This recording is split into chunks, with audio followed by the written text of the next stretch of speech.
Every company was told the exact same story. Fire the humans, the robot works for free. This is what happened when the bill arrived. In 2024, Klarna fired 700 customer service agents and replaced them with one AI bot. 2 years later, they're quietly hiring the humans back, and they're not alone. Corporate America just opened the AI bill, and the CEOs who promised us a robot revolution are having a very, very bad quarter.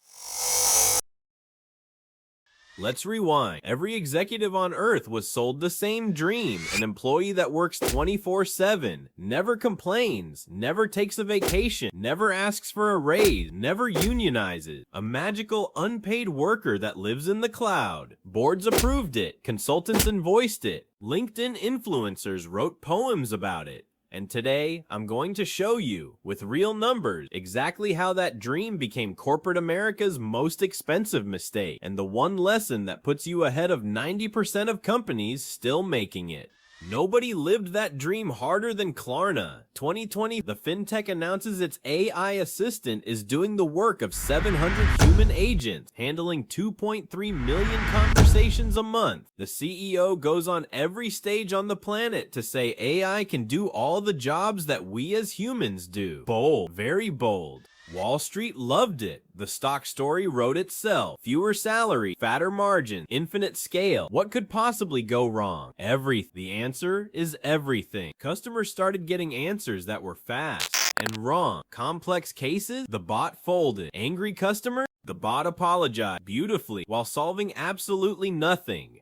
By 2020, the same CEO stood up and admitted the quality had dropped. His exact word, what you end up having is lower quality. So Klarna did the one thing nobody puts in a keynote. They started hiring humans again. The robot revolution, called a staffing agency.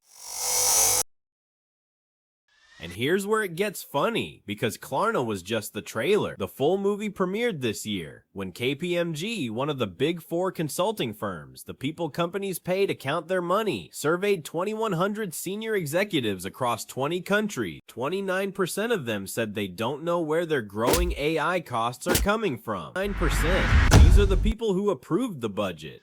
And it gets better. Same survey, 3 more numbers. Only 26% of companies have real visibility into what their AI actually costs. 22% only find out when the invoice lands. And almost half have already delayed or scaled back AI projects because the costs outran the value. Half. Read that again. See, they thought they were buying a hammer. Pay once, hammer forever. They weren't buying a hammer. They were stepping into a taxi. And the meter started running. Tokens? Meter. Servers? Meter. Integration with your ancient system? Meter. Security review? Meter. A human to babysit the bot so it doesn't promise customers free refunds forever? Meter. Meter. Meter. AI doesn't run on hope and TED Talk energy. It runs on compute, and compute sends invoices. And before you think Klarna was the exception, look at this. Executives, quote, confused and horrified by the huge AI bill. Sticker Shock has execs rethinking this whole AI thing. AI was supposed to save companies money. Instead, it's blowing up budget. Companies laid off workers for AI, and now they're staring at huge invoices. This isn't a headline anymore. It's a genre.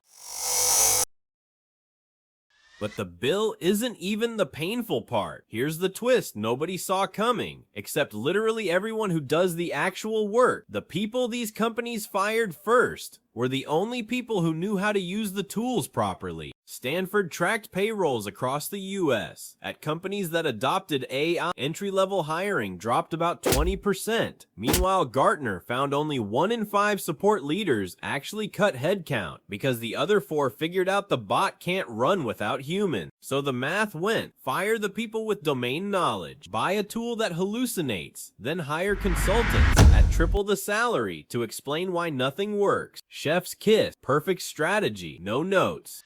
Don't take my word for it. Here's the godfather of AI at peak hype. And I think for mundane intellectual labor, AI is just going to replace everybody. Replace everybody. Cool, cool, cool. And here's the CEO of OpenAI, the guy selling the robot 1 year later.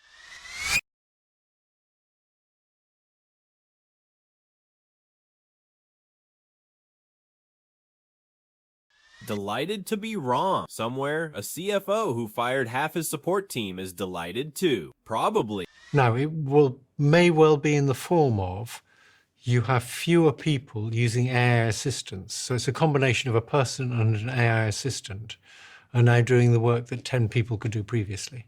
Now, real talk, because this is where everyone gets it wrong in the other direction. AI is not useless. These tools are genuinely incredible. They write, they code, they answer. They never sleep. Used right, they make one good employee worth 3. But AI is a power tool, not a workforce. What companies actually bought was AI plus cloud bills, plus integration, plus consultants, plus training, plus cleanup, plus one very, very confused board asking why the free employee has a 7-figure invoice. So here's the pattern, and it's the only slide that matters. The companies losing with AI asked, who can we fire? The companies winning with AI asked, what can we amplify? Same tool, same costs, opposite question, opposite result. Klarna's own conclusion. After the whole circuit, AI gives you speed, humans give you quality. You need both. That's not a compromise. That's the actual cheat code. The AI bill always arrives. The only question is whether yours says upgrade or oops. Now I want the good stuff. What's the dumbest AI decision you've seen at work? Drop it in the comments. The best story gets pinned. And if your company is about to fire someone because AI, maybe send them this video first, preferably before the bill comes. If this just saved your company a very expensive mistake, subscribe. There's a lot more where this came from.